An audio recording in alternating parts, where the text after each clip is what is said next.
You ever get bored with casting so much? Because you cast a lot. Am I there too much for you, man? No, well, it depends, because sometimes you've got a lot of cuts, you've got a lot of top players. It's always fun casting those games. You kind of get a little bit bored when people are taking ages to set up a game. It's like, okay, you've got time to kill here, which is all right when you've got plenty to talk about, but sometimes it's like, I've completely skint on material here, and I've just got to BS my way through it. But no, I'm not really getting bored. As long as there's always something to talk about, I'm really happy being on stream. What did you think about the whole Zoot hair thing? Because we had a bit of a thing in January with your hair. I don't know. I'm not really sure how to approach this. Yeah, I just want to say Zoot's hair. I guess I didn't realize how much of a mess I was. No, it's just all about presentation in the end. If you're going to present yourself flawlessly, then you're not going to get these comments. But at the same time, it's kind of fun. It was quite funny getting these comments. But I tried to make myself. I don't look as bad as ZSX, which is good to know. Not as bedraggled. How do you think your joke affected your career in any way? I mean, do you think hates me now? So like, future employers will be looking back on Zoot. It's a star quality of mine. Phone joke. No, it's just something to mess around with. You know, you've got to, I don't know, be spontaneous or something like that. I don't think it affected me badly by any means. I just hope that no one was like, okay, this really is his proper sense of humor. These are the kind of jokes I expect to hear from him when I hang out with him. They are pretty bad, my jokes, but not as bad as that one. It's pretty bad. So, in your opinion, what would you think is holding Quake Live back from being more popular, do you think?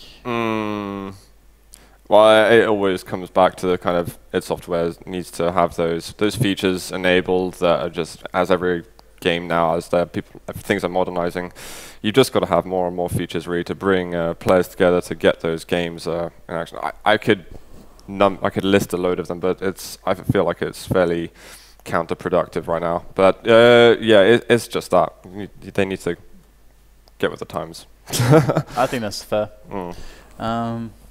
Okay. Which is no criticism. It's just a reality. Yeah, I agree completely. So, you know, being a player yourself and a caster, casting many Quake games, who do you think is the most overrated player right now? Oh my! I've got to think of all the names in my head now. Overrated player. I think, okay, for me, Reaper is the most overrated player at the moment. Okay. It's not like he was ever top tier with like Kills and Cooler and all that, but I don't know, he got sponsored at one point and he has been really impressive. I just think he's way too inconsistent to really be, you know, one of those notable guys at the moment. But of course, I would love to see him continue his activity and keep playing how he used to. But right now, I haven't been so impressed with him. Okay. What about most underrated player? Me? No. So that's a lot harder to answer, because I would have used to say like people like Demon and then Backstein, but then they've also started getting those inconsistent like hurdles. Yeah, it's kind of slumping. Yeah. So underrated player. I think I do like Bratella a lot. Yeah. But I don't know if he's the most underrated, but I think he's someone who could surprise a lot in the future. Yeah, someone I'm keeping my eyes open for. But we haven't seen him in a while on FACEIT streams. He's been on the 125 FPS stuff and he's been kicking ass, nice. Along with other few random Russians. But I really want to see him. His journey to in Quake development has been incredible. And I hope to keep seeing it going that way. So what do you think about other Quake-like FPS titles such as Warsaw, Zonotic, and so on? Well, there are some good ones and there are some ones which don't do such a good job, like Nexus. I'm sorry. I know there might be some people watching who have gone into that game or are involved maybe in the development or whatever who might watch. And I also know a couple of Quake players who went over there and earned quite a bit of money, like Juro. But I don't like the game at all, really. But there are other similar like deathmatch FPS games like Zonotic, Warsaw. I see there's some good potential in them, but the problem I think is just it's difficult to drive when the community is not completely flourishing. I like the games. I think they've got unique bits to them, but again, needs bigger player base, and then you could really see some more unique things in the game happening. People discovering more aspects, movement. There's all kinds of tricks. It takes, it took, I don't know, 12, 13 years to find the backsteam jump on Lost World. What can you do if you've got enough time, enough players to adventure through other games? I don't know. So some people may forget that you're actually a decent duelist yourself. So well. are you actually thinking about competing in any tournaments, or is it just something that's kind of on the side of being a caster? Yeah, it's just, I want to keep the game fresh in my mind. And sometimes, I don't know, I notice in cast, it's like, oh crap, maybe I could have read this situation better if I was a better dueler or something like that. And so I do play it for fun as well, because I obviously love the game.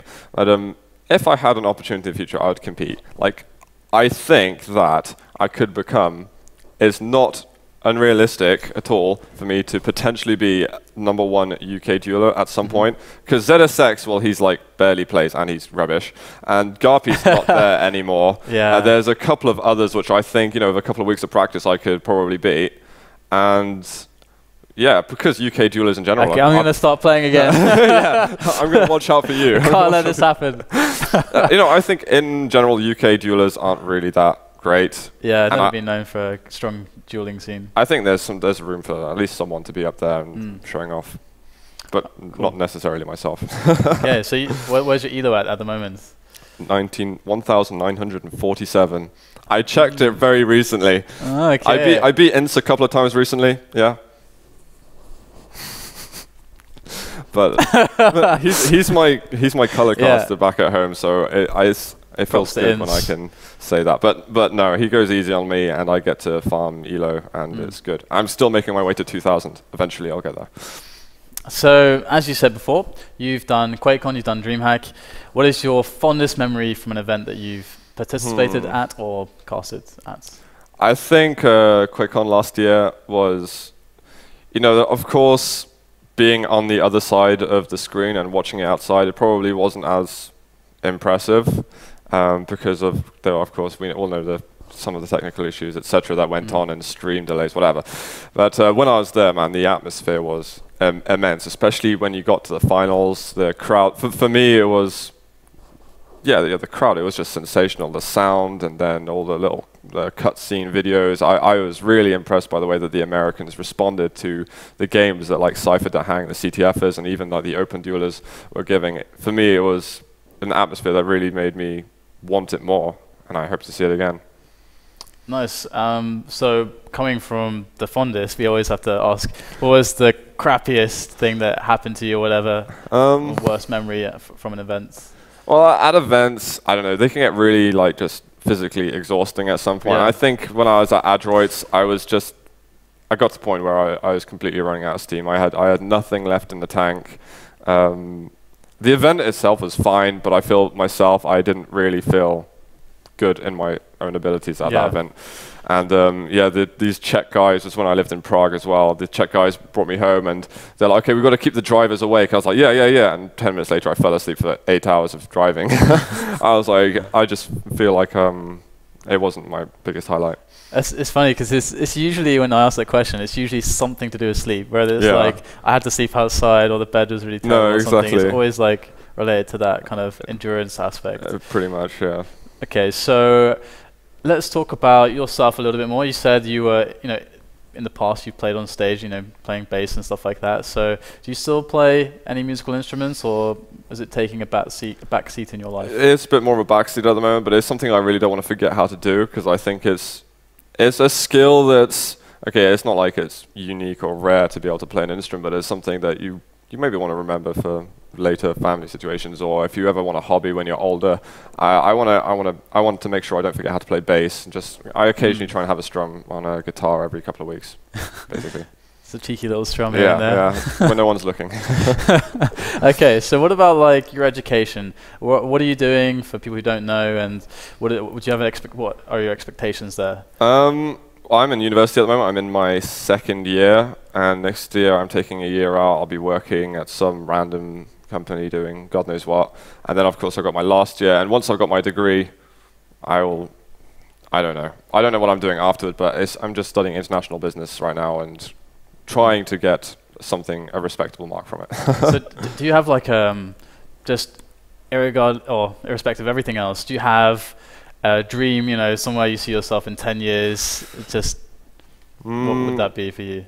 Hopefully I will have accumulated enough capital to like either start my own company or already be working in a senior position somewhere. I just want to make sure that my ambition is really to hold a position where I've got a good amount of responsibility and a good amount of say in decisions that happen in a company that I'm interested in. And I would like it to be in esports, ideally. That's where it took me about 13 years of playing video games to realize, actually, I want to be in the gaming industry. Yeah, I totally understand where you're going from there. Eventually got there, maybe.